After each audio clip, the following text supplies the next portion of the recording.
like to start with what I know and then work towards what I don't know. I wanted to take the formality of the house and the informality of the woods and kind of make the two combine. I'd like to show you how not to mulch around a tree.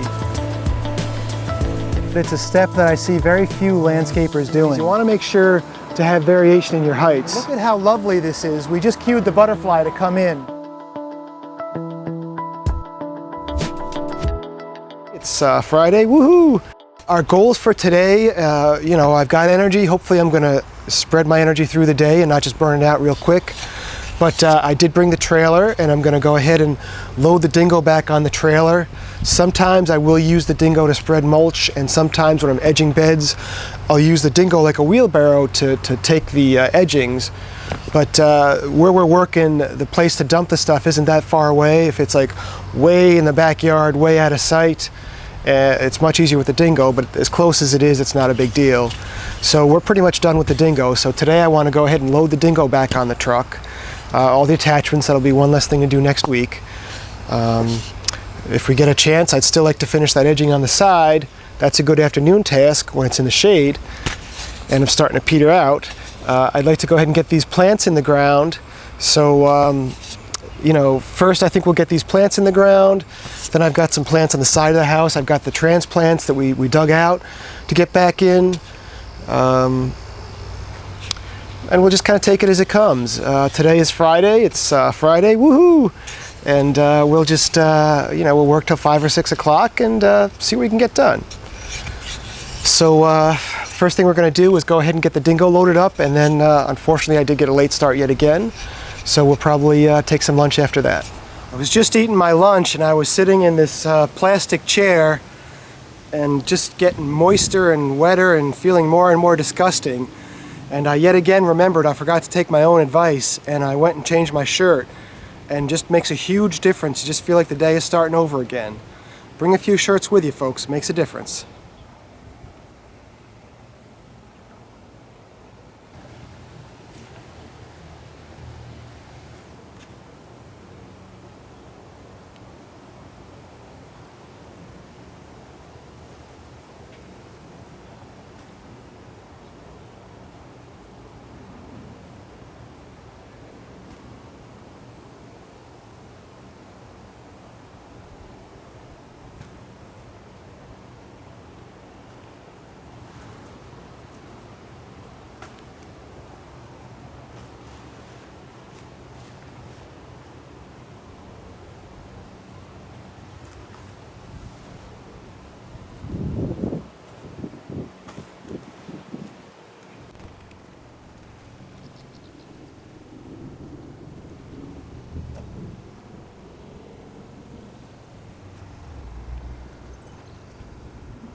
The plants I've got on this hillside are eventually going to grow together and form a ground cover.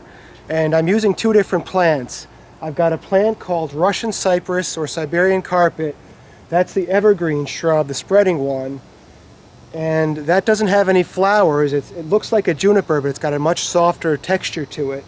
And I've got the Siberian carpet around all the deciduous shrubs. The other plant you're seeing there is called a Nikko Deutzia. It's a low shrub. It's going to grow to be maybe 1 foot to 18 inches tall. It's going to spread 2 to 3 feet wide and just form a mat on the ground. When I put all the plants in the bed, I left them back from the edge a bit, because I know that the gravity is going to push the plants down the hill. So rather than start them at the edge of the bed where they're just going to grow right over the edge, I've got them up a little bit. And then down at the end, there's some Fothergilla, which is one of my favorite plants. And I like that because it's got these bottle brush flowers in the spring. It's got a very pleasant looking summer foliage. And then in the fall, you get a really nice reds, oranges, and yellows mixed in.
I just want to show you this cool little thing my daughter did this morning. She took this piece of wood and these are actually dry erase markers, but she drew this beautiful flower, and that's me and that's Mom. There's my daughter, and there's my daughter, and there's my son. Pretty cool. I don't know, that's just, my daughter's big into drawing flowers. I think that's awesome.